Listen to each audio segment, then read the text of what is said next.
Hey, good morning, folks. It's Todd from Snyder's Hives and Honey. What we're doing today is we are putting and installing new queens into the splits that we made earlier this week. So what I want to do is show you how we do that and explain to you the process and the simple and easy way to make splits and install the queens.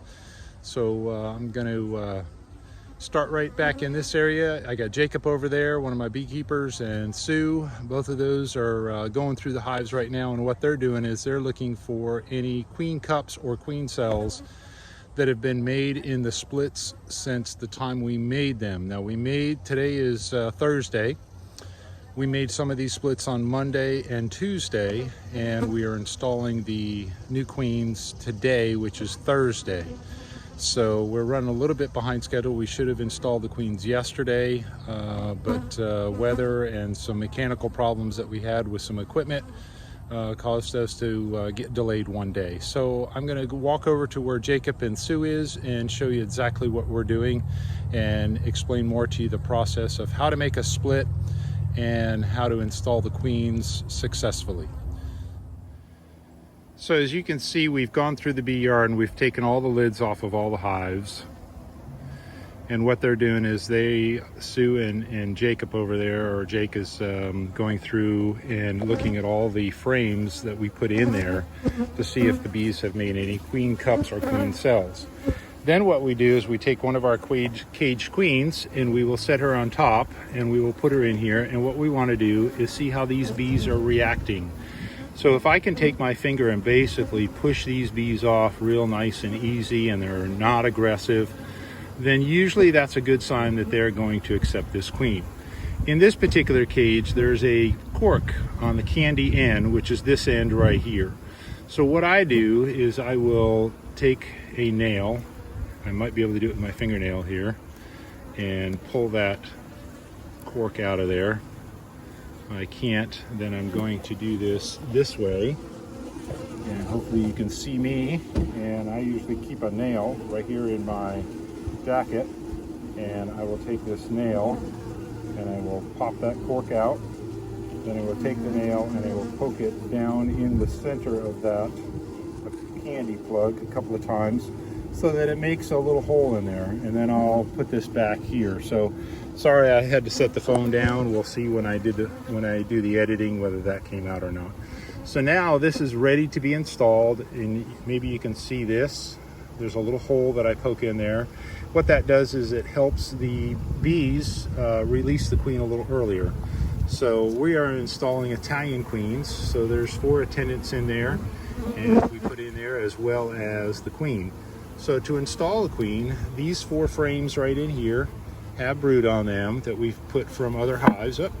Fell down in there, and I'll pull that out. And you don't want to install this queen on any brood. So there's an area right here. I'm gonna try and scan over here. Sorry for my filming abilities here. I'm trying to do this one-handed. This area right here, there's no brood. So I'm gonna sweep these bees away. I'm going to take this and I'm going to press it down into the comb. I'm going to slide this back over, and that'll be right there. And then what we do is we have 6 frames. This particular hive has 5 frames of foundation that we put in there that has bees on it. And then we put 5 frames of just foundation in there with new comb. Or excuse me, new foundation, and this is drawn comb. So what we will do now is we will put a feeder bucket on there with a gallon of 1-to-1 syrup. And we will feed these bees probably 2 to 3 times a week. They'll go through a gallon of syrup. And we will feed these bees until they draw out these other 5 frames. Then we will make these into a 10 frame, and then we will add another half box on top. So we put a medium box on top. So all of our hives, we run a deep and a medium as our brood chambers. Then we build our honey above that. So we do a lot of pollination service. So when we send our bees to California, they have to be a minimum of 8 frame average. So we want at least 8 frames on the bottom of brood, and then we send 3 or 4 frames up top that have brood in them plus honey, and that's their resources until they get to California. because they sit on the ground in California for sometimes up to 2-3 weeks before the bees actually start to be able to collect pollen and nectar from the almond trees. So we want to be able to have plenty of resources for them when they're out there. But this is how we make our splits. So I'm going to walk down here and show you what Sue and Jake are doing. So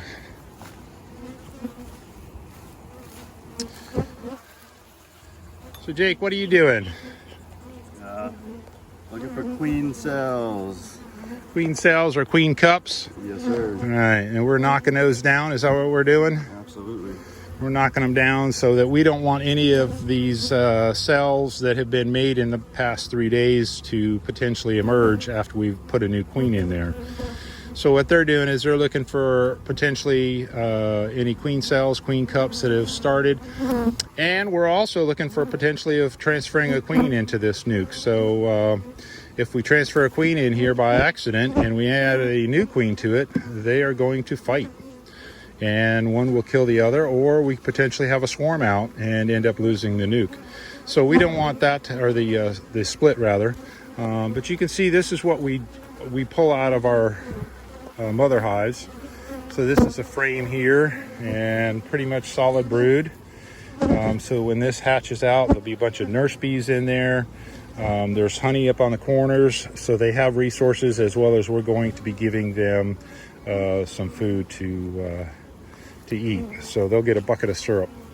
So this way here, there'll be plenty of nurse bees in there to help the queen. She'll start laying. The nurse bees will be able to take care of any of that potential eggs that she lays in the next 4 or 5 days. So there's a queen cup that he just knocked down. Here's another small one right there. We just want to press those in. That's all we want to do. We don't want to leave any room for these girls to make a queen on us right now. So we want them to be queenless until they release this new queen.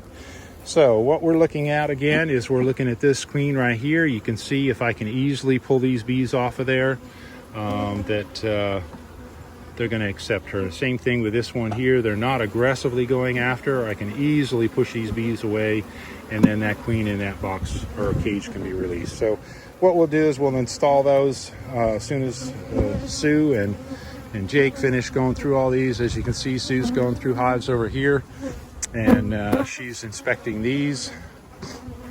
Sue, are you finding a lot of queen cups or queen cells as you're going through these? Yes, I am. Yeah, there's a queen cell, or just a cup there. So we're knocking all those down. So this is what you need to do. If you don't do this, folks, and you put just a queen in there, what's going to happen is those cells are going to continue to be developed. You're going to have a new queen put in, and then you're going to have these cells emerge, and then these bees are going to swarm out. So you don't want this to happen. So you have to go through and knock down any cells. Now, once we put a queen in there, and there's queen pheromone from the new queen, these girls will not make any more queen cells. Plus, these splits have been made and put above a queen excluder on Monday or Tuesday. Today's Thursday. So here's a good picture right there. There's 4 queen cells right there that they started. So Sue, open those up and show them what's inside of those. Yep, so I'll try and zoom in on that. You can see there's some royal jelly, and there's a larvae down in there. And if we didn't knock those down or destroy those right now, that would be 4 potential queens that would emerge there, and that could be a problem for us in about 12 to 14 days. So we don't want that to happen. So definitely what we do is I just take my finger and crush them over like that.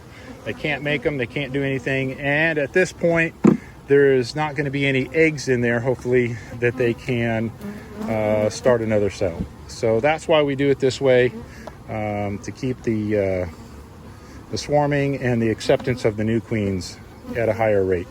So I hope you enjoy this video. If you like it, please subscribe to our channel, and we will try and upload more as we are able to take video. So we've been very, very busy. I know I haven't posted much lately, but I want to share this with you. And as we say from Snyder's Hives and Honey, be happy. All right, folks, so we got feeder buckets on all of these now. All the splits have been made, queens have been installed, and 1 gallon of syrup has been added to these splits. So we'll give them about, today's Thursday, we'll probably check them on Monday and add more syrup to them and make sure the queens are released. But there's 60 hives in here, 60 splits.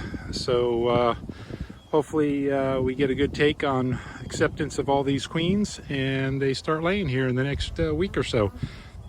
But wanted to share this with you. This is how we make our splits and add queens. So hope you enjoyed this video. And as always, be happy.